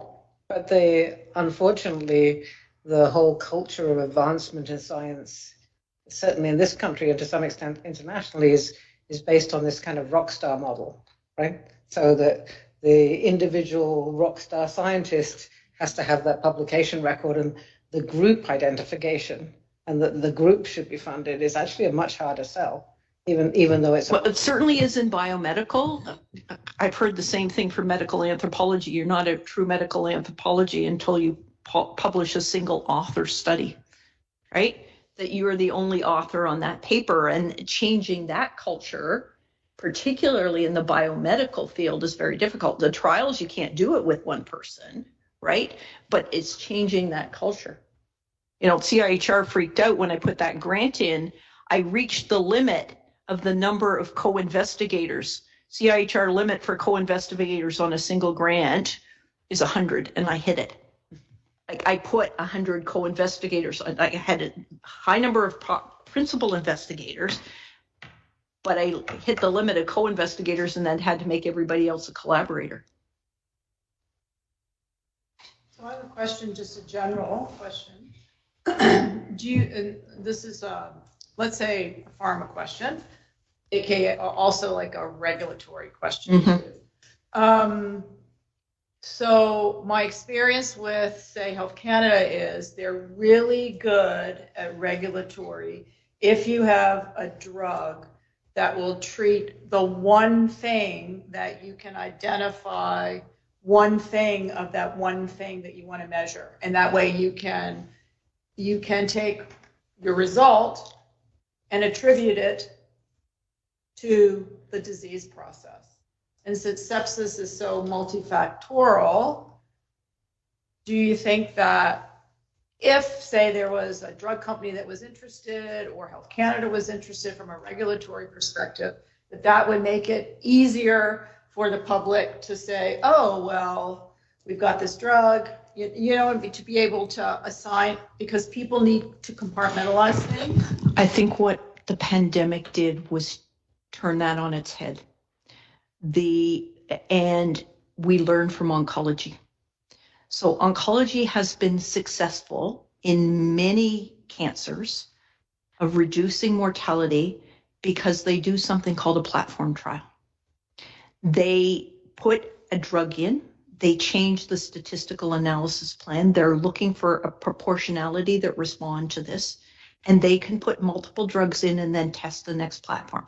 They also have a far better translational platform because they can test them in animal models and translate that back with that patient-specific cancer.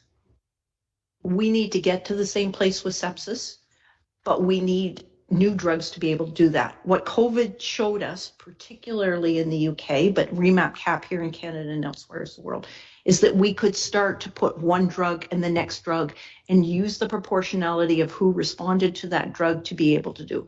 So we're changing the trials landscape. Health Canada's coming along, kicking and screaming along that journey. And so when you talk about my ideal sepsis trial, because it was phase 1, couldn't have any other interventional trials, even though I've got colleagues running another standard therapy, another standard fluid therapy, couldn't have another interventional trial in the phase 1. Hoping by phase 2, we'll be able to do more platform-based stuff. COVID, they let it through because it was a pandemic and we didn't know what would work, and they could pile on treatment after treatment and cut them up. But they don't see, people still don't see COVID in the ICU as sepsis. And that's a gap as well. Maybe we can spend the last few minutes and try to look into the future. So you just said that those platform trials, that's a new way to study, to do research in the clinical world. Is that the future of sepsis treatment, that we find some combination treatments? Obviously not a single drug like in diabetes when insulin was discovered. So that was a deal, right? That was the thing what was needed. But is that the approach, that we try to find combination therapies for sepsis, or is there something like from basic science that if we are better in diagnostics and to characterize the individual response of a patient, that we might find that specific substance which helps that specific patient, like an individualized medicine or those buzzwords? It's going to be a combination. So the buzzwords that are out there are two buzzwords. Platform trials is one, where you put a drug in, you add another drug, you've got multiple things doing. We're doing one for mechanical ventilation right now, platform, how we breathe, what drugs we give. But from a sepsis point of view, we need to get to that. The other thing is the precision part of it. So I'll go back to the oncology example, the cancer example. They test your cancer. They say, is it responsive? We know what, if you've got breast cancer, we know if you're HER2 positive versus HER2 negative. You've got the markers there. We haven't got a great job of saying what markers. I can tell you that I have an ICU population. A proportion of them will have high levels of cell-free DNA. Another proportion will have low levels of protein C. They may not be the same patient, but the treatments for those may be totally different. One patient may benefit from heparin to help thin the blood. The person with the high cell-free DNA may need the DNAs. But we have to build that infrastructure in the hospitals to say, I can test you now rapidly. This is what your phenotype is. This is what drug we should be using for you. The difference between cancer and sepsis is time is of the essence. Most people with cancer are not presenting on death's door.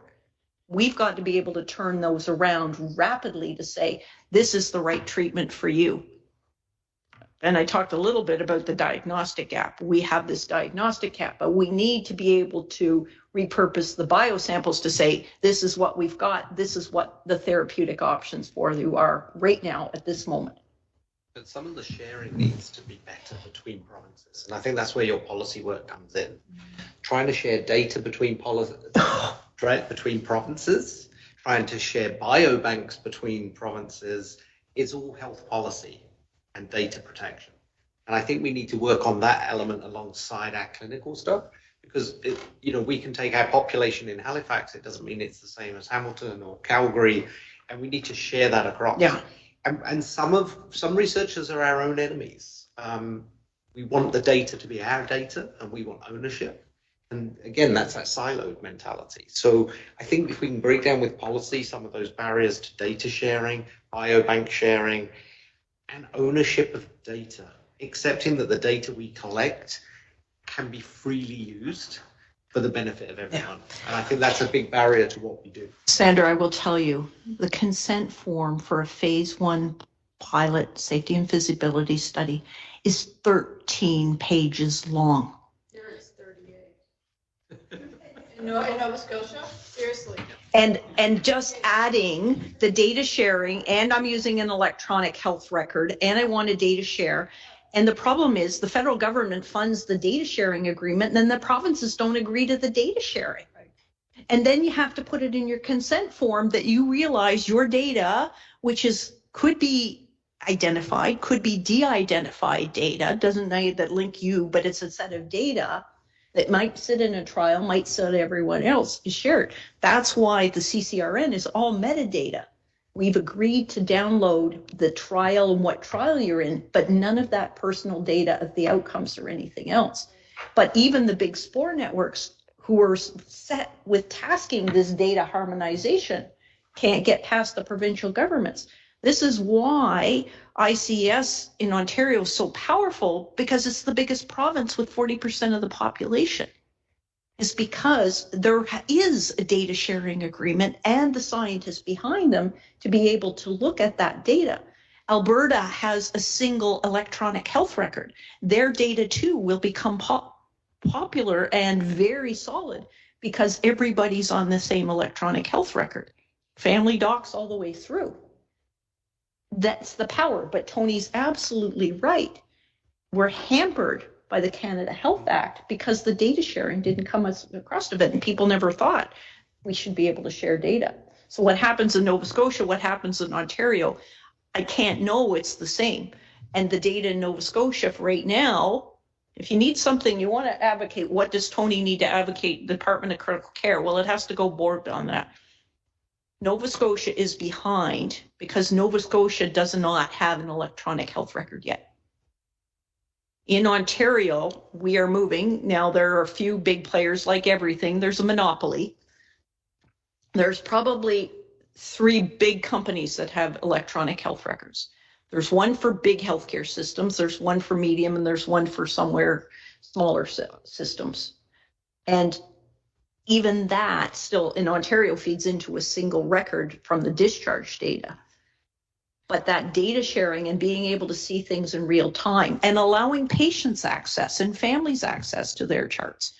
Corey, I don't think you could ever go back and look at 2003, what your chart is, let alone what happens in your health record on a day-to-day basis. But I can tell you in now probably getting close to 50% of patients in Ontario, every one of them has access, if they want it, to their health record. Not every last little bit. Like some of it, you have to be careful. You don't want to give diagnosis before you've had a chance to talk to somebody. But we're moving to probably everybody having an electronic health record in the province of Ontario. Nova Scotia's getting there. So yeah. One patient, one record will be coming within the next year as the rollout. And so we'll have that connectedness, hopefully within 2 years of the beginning of the rollout. But sharing that across boundaries. Well, this is the beauty of whatever system you have. So it depends on the system. If you're working in the big player, which is called Epic, Epic has a Connect Anywhere system. So in Canada, if a patient was in Ottawa or a patient was in University Hospital in Toronto or in Hamilton, if they're moving from one of those hospitals to the other, and they've allowed access for the record, I can see it. Yeah, we're not going with that. Are you going with Cerner? Cerner. But in Nova Scotia, and you can correct me if I'm wrong, I might have be over-exaggerating. But so when you look at administrative data, you are looking at 8 different sources from 8 different databases to pull from one big data set for your ICU data or whatever you're looking It'll all come into a single system. Yeah. I've been in healthcare long enough to go to see one system in one province. The system that I used as a medical student in New Brunswick when I was on elective there, I used in Calgary, so I was familiar with it. But, these systems evolve, and each of them is a little different in terms of the usability, but the data sharing, you're absolutely right. It needs an agreement. Listen, if you even got an agreement because you still get patients coming from New Brunswick and the island, you could at least get a data sharing across. Like, Lord, you're finally getting a license agreement across the Atlantic provinces. If you could get a data sharing agreement across the provinces, that's one step forward, and right? That's been a challenge. So 6 years ago, we set up the provincial critical care database, and we tried to get Newfoundland, New Brunswick, PEI on board because we do take their patients for specialist services, and they could not come to a data sharing agreement, even just for critical care patients, to fill into our database.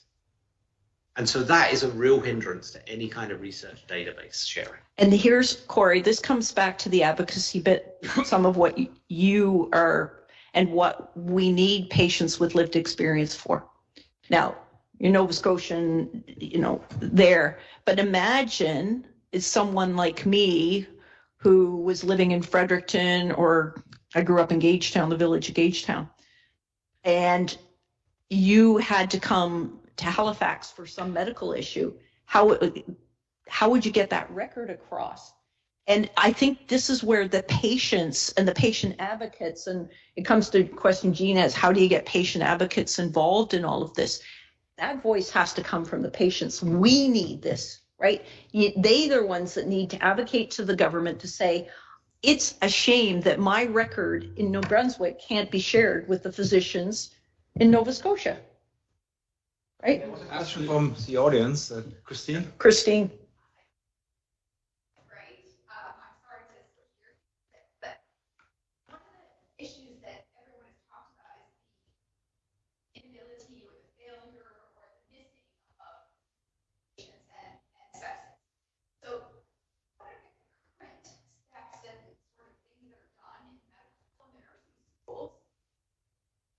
To address that, and how do you see that needing to change? Because clearly those people are not coming out.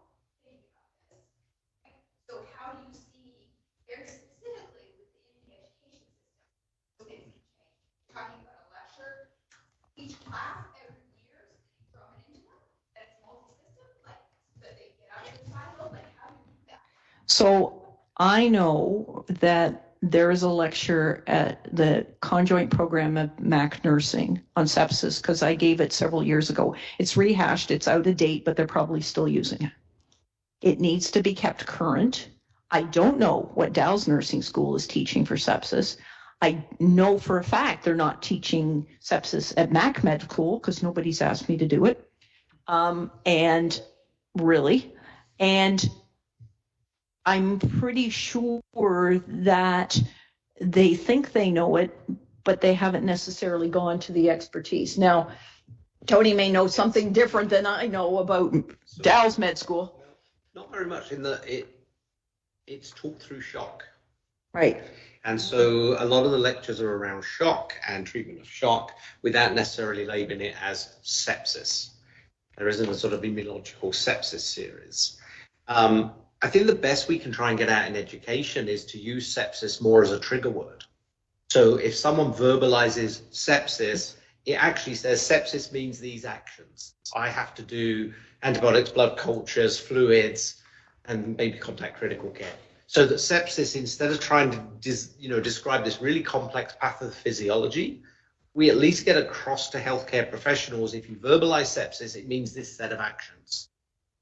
And I think that's a really simple way to take education forward. You don't need to know the pathophysiology at the bedside, when at the moment we've only got about 6 things to give anyway. And so to just treat it as a trigger word, verbalize sepsis. If you think they're unwell, say, could this be sepsis? And that then triggers people to say, well, if it is, we should be doing this. I think that should teach that as an approach. Corey, what do you think? What's the low-hanging fruit? How can we make sepsis more aware in med schools or Well, running in the back of my mind, and because I'm in the insurance business, we always tell people if they want to get access to their health information, then you apply for insurance at 2 different companies, and both companies have to share that information. So it's kind of a simple way to take a look at it. But one of the things that my mother told me years ago is take care of your health and make sure you know your own health records. So after I was released, I actually went down to the QE2, went to the medical records department and asked for a photocopy of all my records. And they thought I was weird to do that, but now I have a copy for myself. But I think people have to take their own initiative to get that done. There's ways around it. I don't know what the answer is, but I'd love to help in any way that I can. Well, Corey, I hope that with what Dr. O'Leary says is coming with an electronic one source of truth for all Nova Scotians, that all Nova Scotians will have access to at least the blood work and some details of their journey, like discharge summaries. They may not have a complete record of every progress note on every day, which gets a little crazy. And that started with the release of the government's new Your Health app. Some of that data is already being shared to the patient. Yeah. It's small amounts, but I think it's going to open the floodgates once they've learned the security protocols required and they've learned the privacy protocols required for that small parts of data.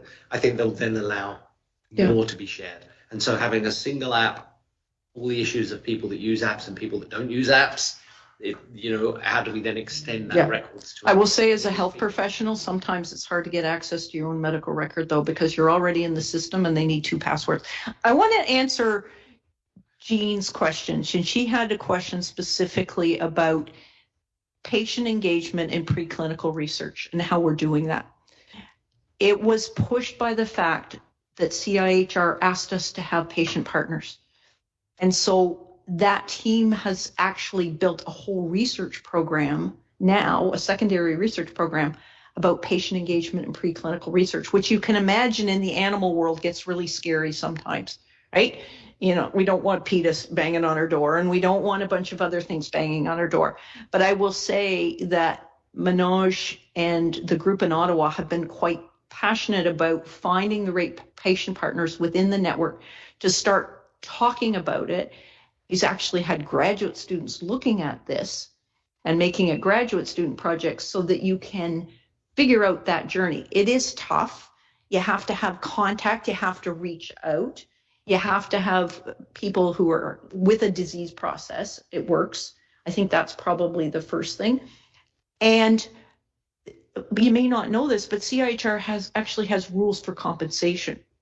So every time a patient partner participates in anything we do, we have to account for their time in some form, small little amount. And many of our patients are disabled, so we have to be careful on the threshold because they don't want to lose their disability payments at the same time. So it is finding that clinical partner that says, and listening to their stories. So I appreciate Corey's story, 20 years plus, but I learned things that, you know, Steve Bede and the team here at you know, the QE2 were doing the same trials that I was doing in Hamilton, and you were fortunate to get a drug at the time that you needed to get through your septic shock, right? I mean, I must admit, in when I've worked with patient partners, one thing that struck me is just how amazing they are as advocates, and how they can get under the skin of the politicians, and then how they can move the needle. And you've seen that in various disease settings. So I mean, a classic example would be the Lyme disease movement. Lyme disease one. The biggest classic example, and we have in Canada, is HIV. Yeah, HIV has been funded for $10 million a year for 30 years. There are more people that die of sepsis in Canada than die of HIV. But that HIV advocacy has funded most of the HIV research in the world. But one area I wondered whether you had considered is, presumably if patients were turning up at the ER and saying, do I have sepsis, in the same way as they would turn up and say, do I have Lyme disease, would that change treatment? I mean, is the public education piece one that we're not putting enough focus on? So it certainly has worked in the UK. As I said, it's been criticized. The big poster says, could it be sepsis? That's all they've asked. Could it be sepsis? I'm feeling sick. Could it be sepsis? The criticism is it's been to the neglect of other things that might look like sepsis. But I would love to empower the patients to do that, but you got to bring the eMERGE docs along on the journey and the eMERGE nurses, because some of our colleagues will get very offended that you're thinking that they have a particular problem.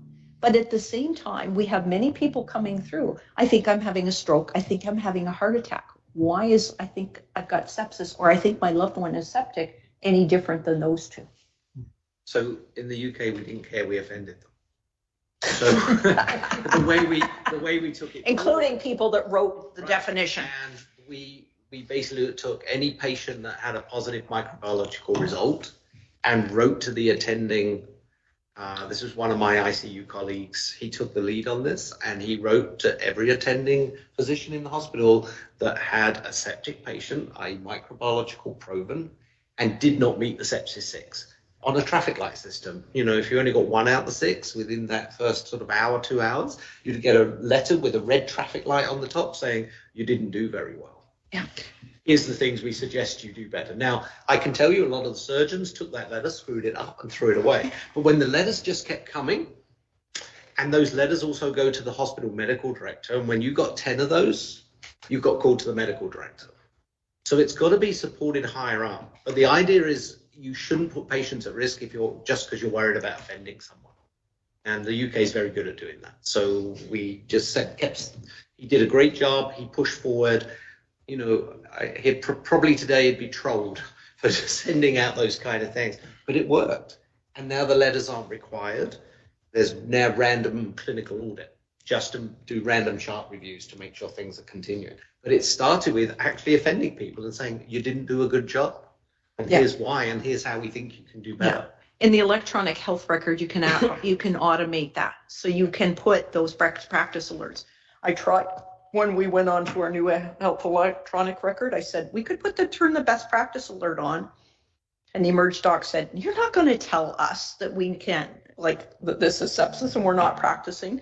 So we have to do it by stages. We're making sure we've got, it identified in the chart ahead of time. And then the last thing will be those best practice alerts. You haven't done the following. So it's 6:30, and I think we identified a lot of issues, a lot of things to do in sepsis research. overcoming silos, exchanging data, do more basic science, do better clinical trials, do better education in med school and elsewhere. Since we have a patient here and we all identified that the patients are the most important for all that we do, right?